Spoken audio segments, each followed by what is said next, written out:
Hello everyone, myself Sakshi and I am from Electrical Engineering Department. So welcome to the Sakshi Electrical Engineering. स्वागत है आप सभी का साक्ष्य इलेक्ट्रिकल इंजीनियरिंग में। जैसा कि मध्य प्रदेश लोक सेवा आयोग द्वारा प्राचार्य प्रथम श्रेणी उप संचालक, प्राचार्य द्वितीय श्रेणी एवं सहायक संचालक की जो वैकेंसी आई है, जो कि हमारे एमपी गवर्नमेंट के टेक्निकल एजुकेशन स्किल डेवलपमेंट के थ्रू निकाली गई है, जिसमें आपका तो हम बात कर रहे हैं एमपीपीएससी प्रिंसिपल वैकेंसी 2023 का, जिसमें आपका जो एमपीपीएससी ने ऑफिशियल और एग्जाम पैटर्न अनाउंस किया, उस बेस पे पार्ट ए पार्ट बी में आपका सिलेबस डिस्ट्रीब्यूट किया गया है। सो पार्ट ए बेसिकली अभी हम देखिएगा, पार्ट बी में बात कर रहे हैं जिसमें हम इंजीनियरिंग सब्जेक्ट्स को डील कर रहे हैं। Clear? So wait a second. Yes, so देखिएगा, पार्ट बी में हम इंजीनियरिंग सब्जेक्ट्स को डील कर रहे हैं, जिसमें हमने आपको basic electronics and communication science के हम 2 यूनिट्स कंप्लीट कर चुके हैं।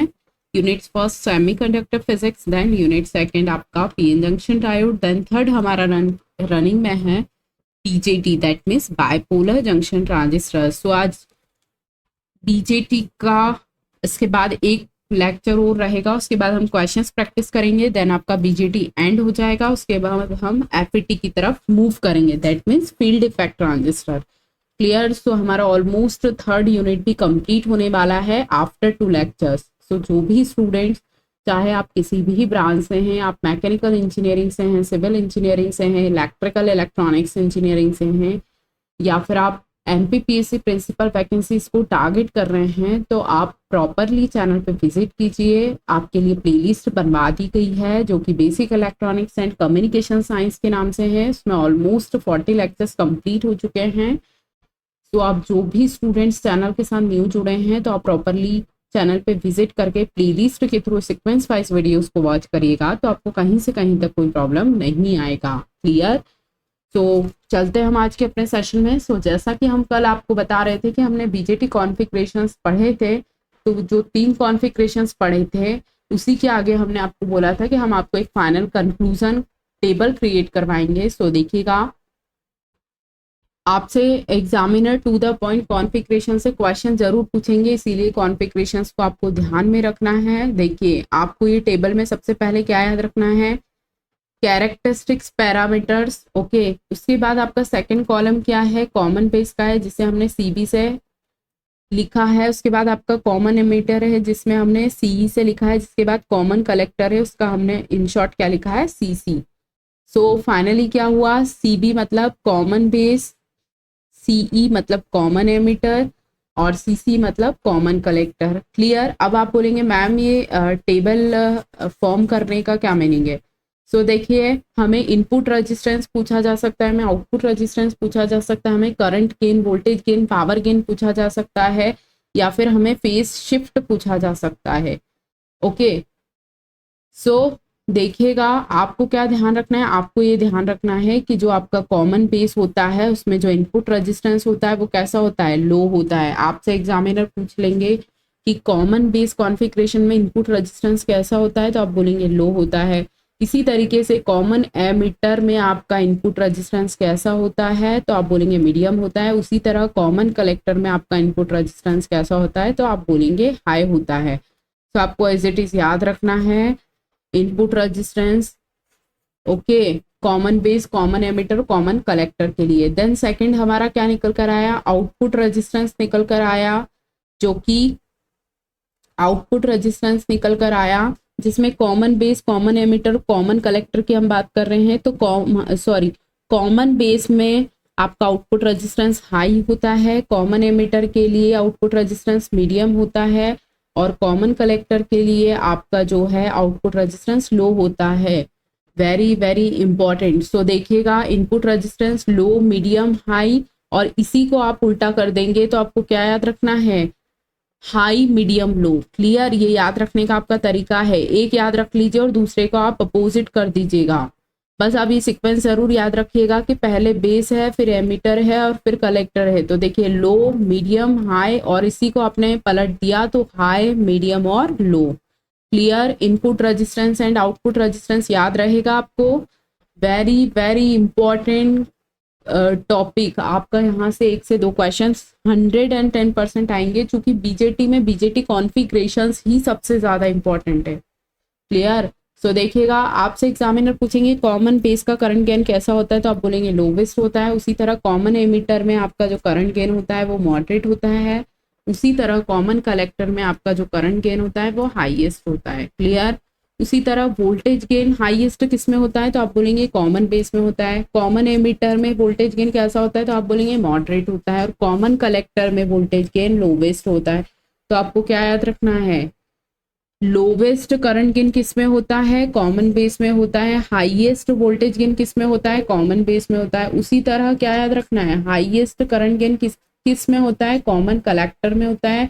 और उसी तरह आपको याद रखना है लोवेस्ट वोल्टेज गेन किस में होता है, कॉमन कलेक्टर में होता है। वेरी वेरी इंपॉर्टेंट, तो याद रखिएगा।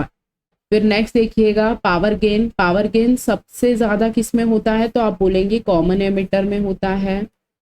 उसके बाद आपसे एग्जामिनर पूछ लेंगे कि लोवेस्ट पावर गेन किस में होता है, तो आप बोलेंगे कॉमन कलेक्टर में होता है। और उसके बाद आपसे पूछा जा सकता है कि मॉडरेट पावर गेन किस में होता है, तो आप बोलेंगे कॉमन बेस में होता है।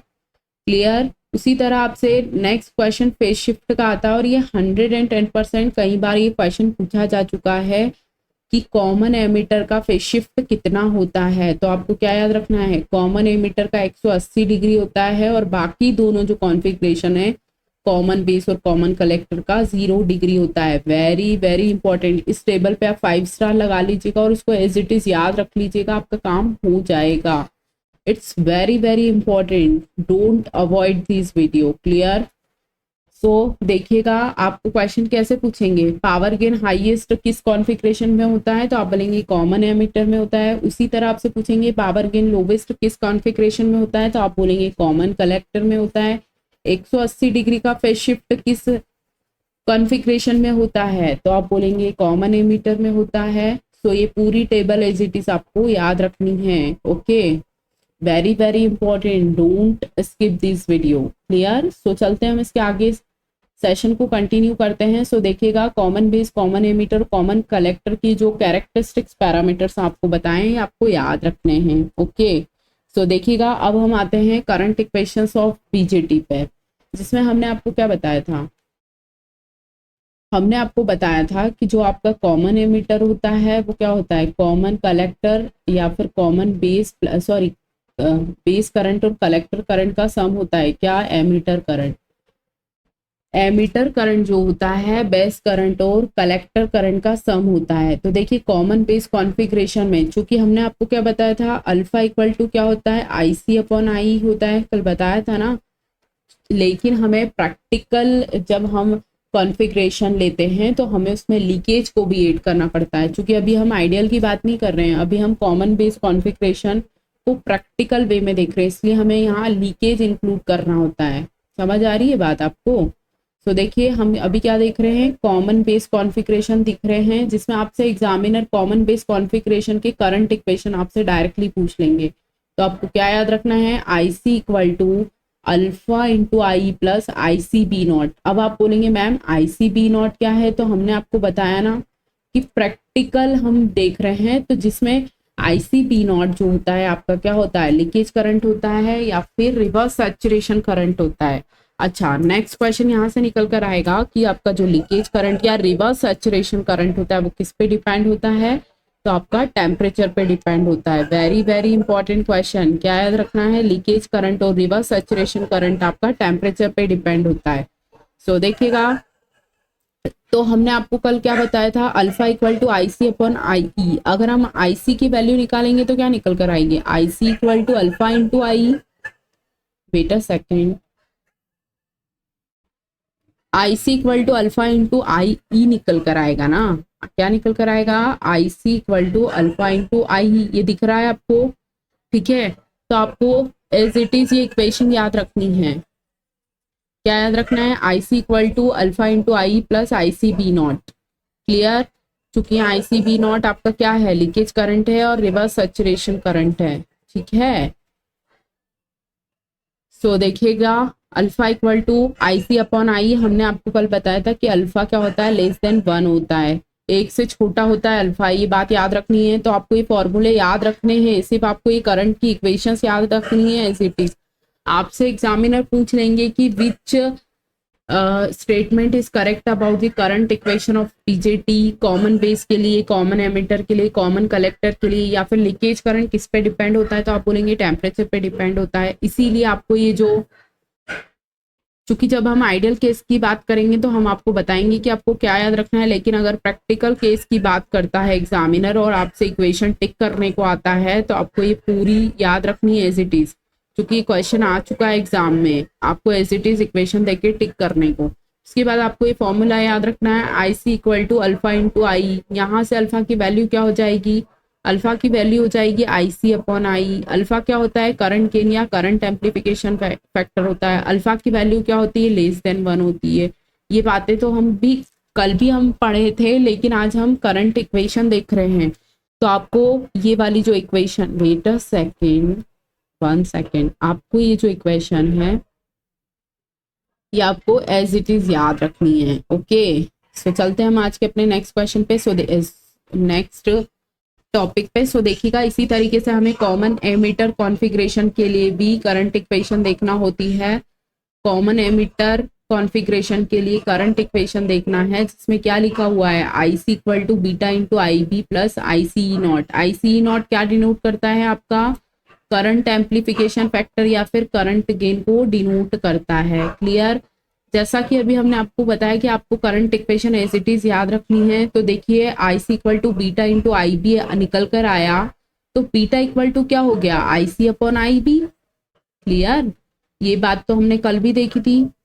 तो आपको ये फॉर्मूले जो है ना एज इट इज याद रखने हैं। एग्जाम में आपसे ये करंट इक्वेशन पूछते हैं कि बताइए कॉमन एमिटर कॉन्फ़िगरेशन के, कॉमन एमिटर कॉन्फ़िगरेशन में आपका कौन सा इक्वेशन, करंट इक्वेशन सही है। ठीक है, तो आपको ये एज इट इज ये जो दो इक्वेशंस हैं, एक ये आपको याद रखनी है। ठीक है, और ये आपको फॉर्मूले भी याद रखने हैं अल्फा बीटा गामा के। क्लियर। ये देखिए, बीटा इक्वल टू क्या होगा, आई सी अपॉन आई बी।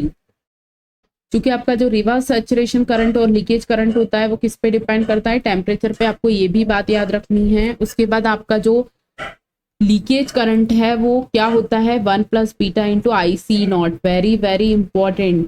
देखिए, आपका जो लीकेज होता है वो कॉमन एमिटर कॉन्फ़िगरेशन में सबसे ज्यादा होता है as compare to common base configuration. Clear.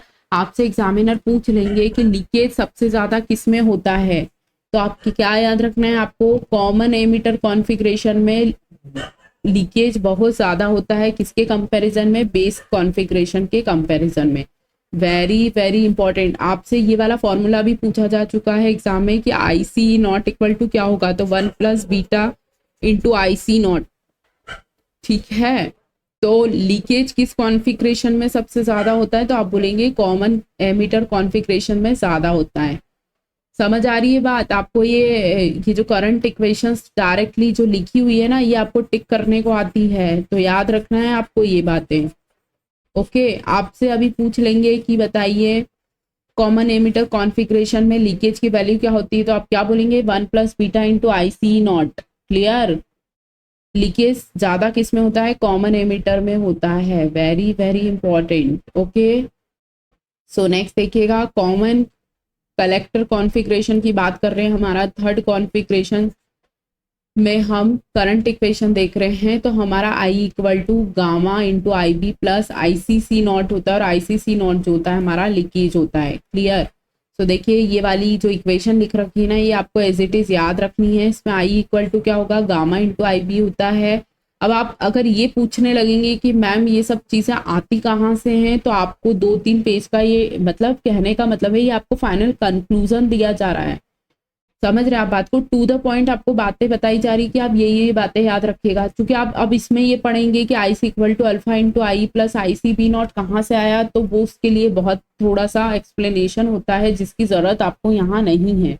आपको सिर्फ ये याद रखना है कि कॉमन बेस कॉन्फ़िगरेशन में आपका जो करंट इक्वेशन है वो क्या होता है, तो I C equal to alpha into I plus I C B naught होता है। क्लियर। और जहाँ एक्सप्लेनेशन का ज़रूरत है हम वहाँ आपको प्रॉपर वे में ज़रूर डिफाइन करेंगे। तो आपको बिल्कुल इस बात का तो टेंशन नहीं लेना है, ठीक है, क्योंकि हम आपको टू द पॉइंट बातें बता रहे हैं कि आप ये बातें याद रखिएगा, ठीक है। सो नेक्स्ट देखिएगा, आपका जो गामा होता है वो करंट गेन और करंट एम्पलीफिकेशन फैक्टर होता है, चूंकि गामा इक्वल टू होता है हमारा आई अपॉन आई पी, ठीक है। आपका जो लीकेज करंट होता है वो किस पे डिपेंड होता है, टेम्परेचर पे, वेरी वेरी इंपॉर्टेंट। सो यहाँ से आपसे करंट इक्वेशन पूछी जाती है बीजेटी की, क्लियर। उसके बाद आपसे यहाँ से अल्फा बीटा गामा का वैल्यू पूछा जाता है, अल्फा बीटा गामा की फॉर्मूले पूछे जाते हैं। उसके बाद आपको यहाँ से पूछ सकते हैं कि लीकेज करंट किस पे डिपेंड होता है, तो आप बोलेंगे टेम्परेचर पे। लीकेज करंट किस में ज्यादा होता है, तो आप बोलेंगे कॉमन एमिटर कॉन्फ़िगरेशंस में। अब देखिए यहाँ तक आपको बातें याद हो गई होगी। अब हम जो नेक्स्ट आपको बता रहे हैं ना, वो इस चैप्टर का मतलब कहने का मतलब है निचोड़ है, वेरी वेरी इंपॉर्टेंट।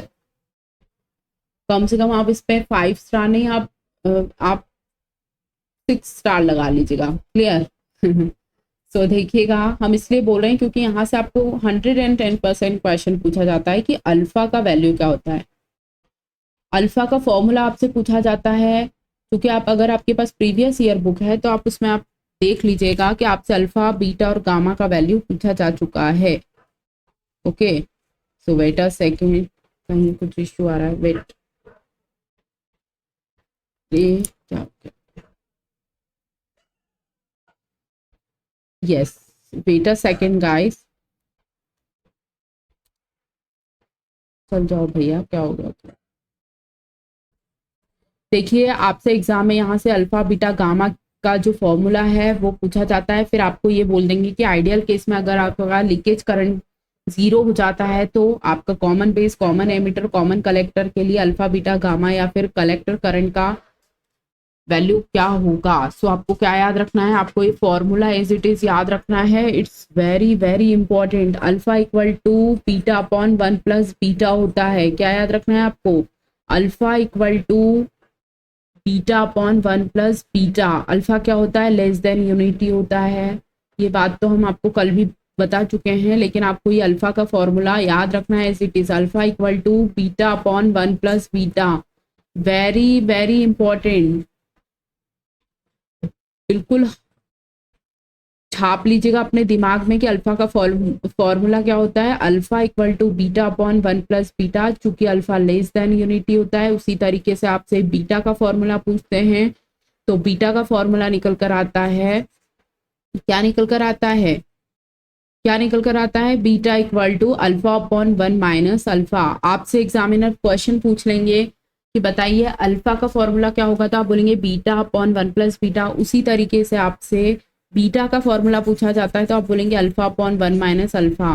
फिर आपसे पूछ लेंगे कि गामा की वैल्यू बताइए, तो आप क्या बोलेंगे 1 प्लस बीटा, चूंकि बीटा, ये देखिएगा बीटा का जो वैल्यू है वो अल्फा अपॉन 1 प्लस अल्फा है। ये देखिएगा इधर देखिए, गामा इक्वल टू क्या है, 1 प्लस बीटा है, तो gamma as it is 1 as it is. Beta का वैल्यू हमारा क्या निकल कर आ रहा है, अल्फा अपॉन 1 माइनस अल्फा, तो हमने क्या रख दिया, हमने रख दिया अल्फा अपॉन 1 माइनस अल्फा। जब हमने इसको सॉल्व किया तो हमारा gamma 1 minus alpha plus alpha upon 1 minus alpha निकल कर आया, क्लियर। अब पॉजिटिव अल्फा और नेगेटिव अल्फा कैंसिल हो गया, तो हमारा फाइनल जो कंक्लूजन निकल कर आया वो आया 1 upon 1 minus alpha, clear, 1 upon 1 minus alpha. समझ आई बात कहाँ से आया, ये फिर से बता देते हैं, 1 सेकेंड। आपने बीटा का वैल्यू रख लिया, जब बीटा का आपने वैल्यू रखा और उसको सॉल्यूशन किया तो आपका फाइनली कंक्लूजन आया 1 अपॉन 1 माइनस अल्फा।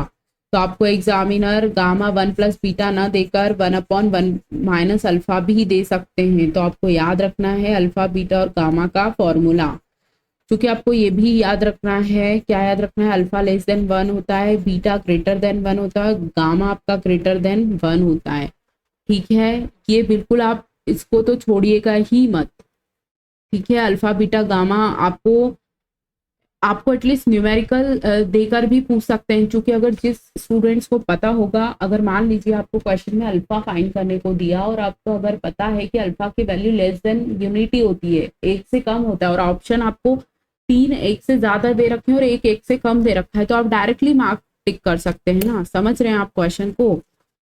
आपको क्वेश्चन 1 सेकेंड, थोड़ा सा टेक्निकल इशू आ रहा है, तब तक हम आपको समझा देते हैं। आपको एग्जाम में क्या दिया, आपको अल्फा बीटा गामा का वैल्यू दे दिया और आपसे अल्फा का वैल्यू पूछ लिया, या फिर अल्फा बीटा का वैल्यू देके आपसे बोला अल्फा का वैल्यू निकालिए। आप समझ रहे हैं बात को?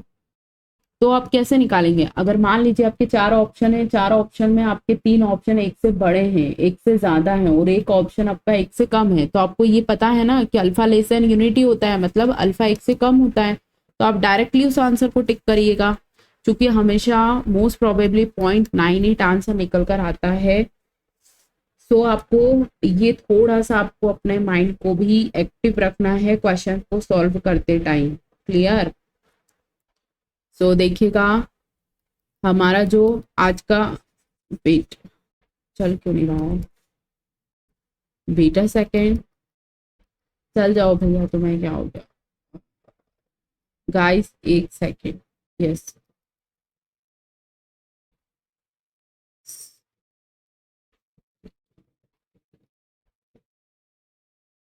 वेट। सो आप 1 सेकेंड रुकिए, थोड़ा सा हम इसको सही करते हैं।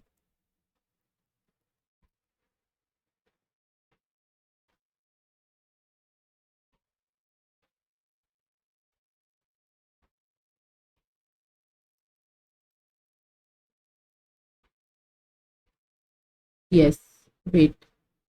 सो देखिएगा, wait a second. Yes, finally हमारा सही हो रहा है।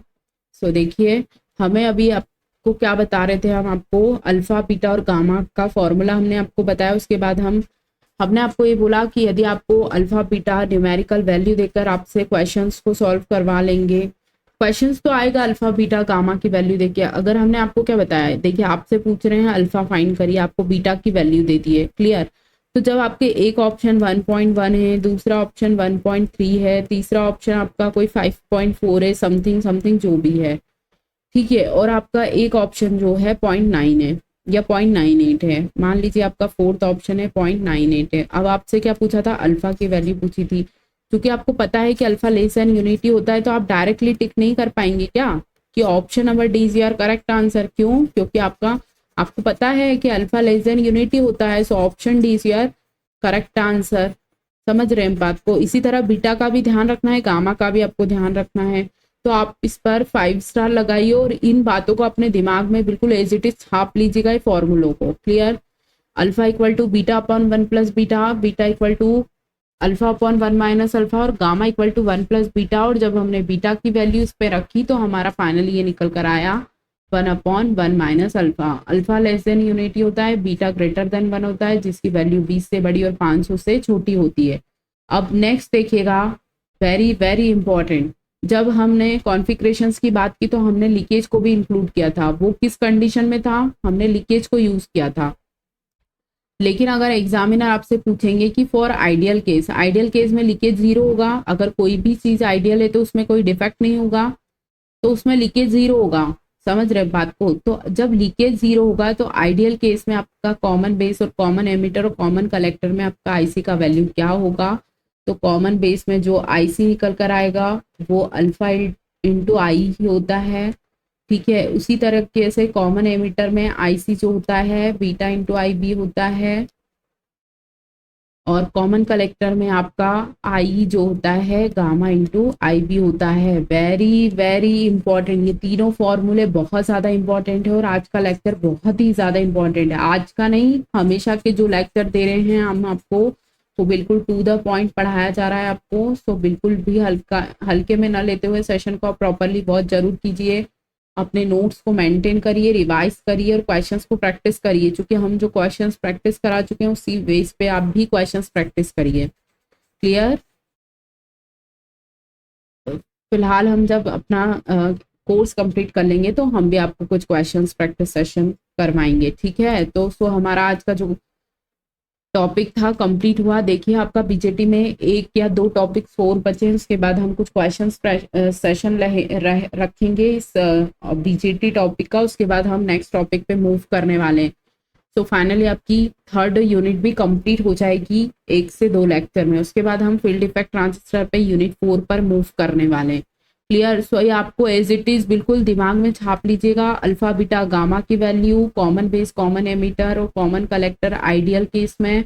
उसके बाद हमने आपको ये जो कॉन्फ़िगरेशंस बताई है उसमें हमने आपको जो बीजेटी करंट इक्वेशंस बताई है, ये इक्वेशंस आपको याद रखनी है। ओके, और ये टेबल तो बिल्कुल मतलब आपसे कोई नींद में भी पूछे ना कि पावर गेन हाईएस्ट किसका होता है, फेज शिफ्ट 180 डिग्री किसका होता है, इनपुट रेजिस्टेंस आउटपुट रेजिस्टेंस कम ज्यादा किसका होता है, तो आपको एज इट इज याद रखना है। डेफिनेटली आपके क्वेश्चंस यहाँ से आएंगे, क्योंकि बीजेटी का में जो मेन आप जैसे हर टॉपिक का एक बहुत मेन टॉपिक रहता है जहाँ से क्वेश्चंस